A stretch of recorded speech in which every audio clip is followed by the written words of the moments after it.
Sim, eu analisando a prostituição aqui na cidade de Niterói, a perseguição deles à minha pessoa, eu pude entender perfeitamente, nitidamente, que o negócio deles não é a prostituição em si.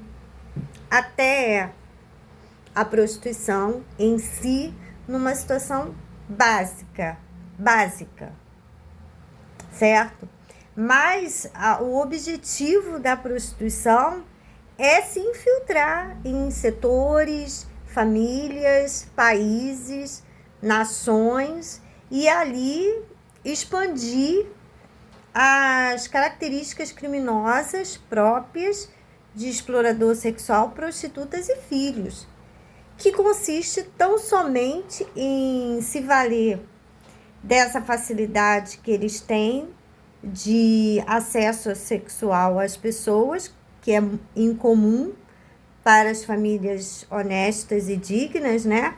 Tem todo um processo no relacionamento, não é que seja uma coisa difícil, demorada, mas tem etapas muito éticas, muito dignas, né? E honestas. Eles ultrapassam todas essas etapas dignas, éticas e honestas. Quando eu digo éticas e honestas, eu estou me referindo a interferências em relacionamentos já consolidados, que é características de explorador sexual e prostituta, a deslealdade, né? Eles são pessoas desleais e aí eles criam uma situação adversa na sociedade, porque a base de uma sociedade é a família, né? A família, né? A base. Então, eles vão interferindo na sociedade para assegurar seus intentos criminosos, que são muitos, né? Muitos. Eles trabalham num sistema de mercenários, eles não têm pátria. Então, vou explicar a vocês, como se eles fossem pessoas despatriadas, não tivessem nacionalidade. Apenas focasse ali os seus interesses naquele grupo, naquela cidade, naquele bairro, naquele país, naquela empresa, naquela família. Então, eles focam, eles ampliam a lente, né, deles, eles focam naquela situação para um golpe. Pode ser vários. E em paralelo com todas as idealizações golpistas, que são inúmeras que eles têm, e em paralelo com toda essa articulação golpista, tem os outros crimes de fato tipificados pela legislação brasileira, né? Pelo Código Penal, que eles vão cometer, que são as queimas de arquivo deles próprios,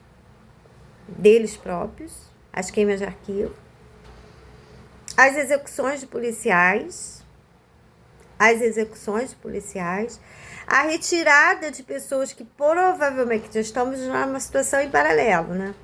Então, eles vão retirar pessoas que potencialmente podem prejudicar a idealização criminosa deles. E aí, como eles trabalham com sexo, então, obviamente, eles vão focar em atrapalhar as relações espontâneas e honestas entre homens e mulheres, as construções familiares. E aí eles vão se sentir, porque eles têm um golpe. O golpe, eles precisam implantar a prostituta para aquele golpe funcionar, né? A base daquele golpe é a interferência afetiva, sexual, conjugal, homossexual da prostituta deles. E eles podem se sentir incomodados com a pessoa que estiver propensa a ter um acesso afetivo, ético, digno, honesto, com aquele alvo do interesse da prostituição, né? Do cafetal. Então, em paralelo a isso, são todos esses crimes. Assassinatos de mulheres, principalmente, execuções de policiais e queimas de arquivo deles. Isso tudo vai para o judiciário, vai para o jornalismo. Mas como? Se eles estão num golpe, a gente está no paralelo. Eles têm uma idealização golpista contra uma empresa, uma família, uma pessoa, uma nação, um estado, uma cidade, um bairro. têm uma idealização criminosa, como uma projeção artística de alguém, eles têm uma idealização criminosa. Em paralelo com essa idealização criminosa, estão todos esses crimes tipificados, conhecidos em qualquer nação na legislação brasileira, que é a queima de arquivo, que ele vai precisar queima de arquivo, porque ele chama a prostituta é mau caráter. Ele tem os problemas internos dele. O explorador sexual, obviamente que tem, com essa quantidade de prostituta que ele tem. Todas com seus anseios, algumas com seus anseios pessoais. Talvez agora nem estejam nascendo mais com seus anseios pessoais. Porque ela já vem de uma manipulação genética, ou seja, elas já são feitas, já são educadas já dentro de uma organização criminosa muito definida, porque já é definida na aparência. O golpe, você identifica o golpe pela aparência deles agora. Hoje, você pode identificar perfeitamente a mente do cafetão, se antecipar aos crimes dele pela aparência dos prostitutos e prostitutas dele. Porque o golpe já começa pela aparência, ele já vai roubar a projeção de alguém, já vai infiltrar uma cópia. A intenção dele é essa. Então a polícia pode já imaginar, através das aparências das prostitutas deles, a idealização criminosa. Pela aparência das prostitutas, você já identifica a intenção criminosa do cafetão. Pelos vínculos sexuais das prostitutas, junto a políticos, juízes, desembargadores, estrangeiros, você já pode correr numa linha de crimes possíveis que eles vão praticar contra a pessoa. Dentre estão sequestro para venda para laboratório clandestino, descobriu alguma afinidade conjugal, telepática, de interesse de laboratório clandestino, estão fazendo humanoides, precisam desse respaldo humano para se entender essa realidade mais, dessa cognição telepática. Então, há essa possibilidade de separar os casais, tentar separar e implantar uma cópia. Esse é o interesse, um interesse. Outro interesse é quando o cafetão quer expandir seus negócios de fachada, dominar, porque ele gosta de dominar uma área profissional e fazer aquela área profissional até então digna e ética em paralelo com a prostituição. Ele fez isso com todos os comércios da cidade. Não se trabalha sem a prostituição, né? E as contratações também vinculadas a isso. Você está disponível à prostituição. Certo? Então, através das aparências, a polícia pode tatear. Você já identificou as vítimas, você já identificou pela aparência. Você vai identificar as vítimas do cafetão pela aparência. Cada aparência de prostituta é uma vítima de cafetão. Você vai encontrar as vítimas. Você só precisa tatear agora para as intenções que ele tem nessa vítima. É a aparência física, é o sexo dela, que é de interesse de laboratório clandestino, que quer estudar, foi comigo e outras mulheres, é a incapacidade intelectual, é a projeção social dela, que também ele também se preocupou com a minha projeção social nacional e internacional. Tanto é que ele mandou logo prostitutas para o mundo inteiro com a minha aparência. Comigo foram várias vertentes, mas normalmente são uma ou duas. O cara é muito rico. A moça é muito bonita. Tem afinidade conjugal, sexual, telepática. Eles identificaram isso. Entendeu?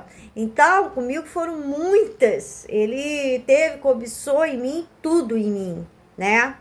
Para impor nas prostitutas dele, enganar as sociedades. A intenção dele é enganar as sociedades com as minhas características.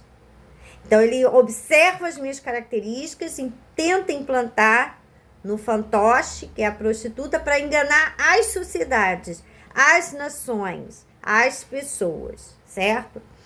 Então, você tem já uma facilidade grande de compreender a mente do cafetão, a mente criminosa do cafetão, sair desse âmbito de festinha, de sexo fácil, porque prostituta, se você tirar a pessoa do cafetão, se você tirar, a prostituta, ela não tem mente. Se você tirar o controle dele sobre a prostituta, ela vai ter relação até por um copo de cerveja. Essa é a realidade dela. Às vezes até nada. Entende? Porque ela é assim. A prostituta é assim. Por isso que sempre o explorador sexual foi mal visto. Muito mal visto pelas famílias. Porque as famílias sempre souberam que a prostituta não tem juízo. Ela não tem mente. Se você colocar ela em paralelo com a mulher tradicional, você vê a diferença. Se tirar esse estereótipo público de prostitutas hoje, querendo mostrar que são estudiosas, religiosas, aquela coisa toda, tirando esses estereótipos e você focar ali na parte da prostituição mesmo, sem essa fantasia, descer ela do palco, você vai ver que ela não tem mente. Porque uma pessoa que se submete a vários homens não tem mente. Ela não tem mente. Porque a sociedade, ela se consolida com as famílias éticas e dignas. Ela está interferindo em outros relacionamentos. E depois vai para a igreja para pregar sobre o quê? Não são os mandamentos de Deus. Então, além de não ter mente, não trabalha bem a hipocrisia. Não trabalha bem. Ela não trabalha bem a hipocrisia dela. Ela vem conseguindo porque o explorador sexual comete os crimes, ele é a parte truculenta desses crimes. Mas também ele é truculento na encolha, escondido. Porque de frente com os homens ele murcha. Ele é covarde, ele é frouxo. Mas nos bastidores ele tem uma mente criminosa, sim, minuciosa, detalhista e sociopata, psicopata. Essa é a realidade do explorador sexual que eu constatei e estou afirmando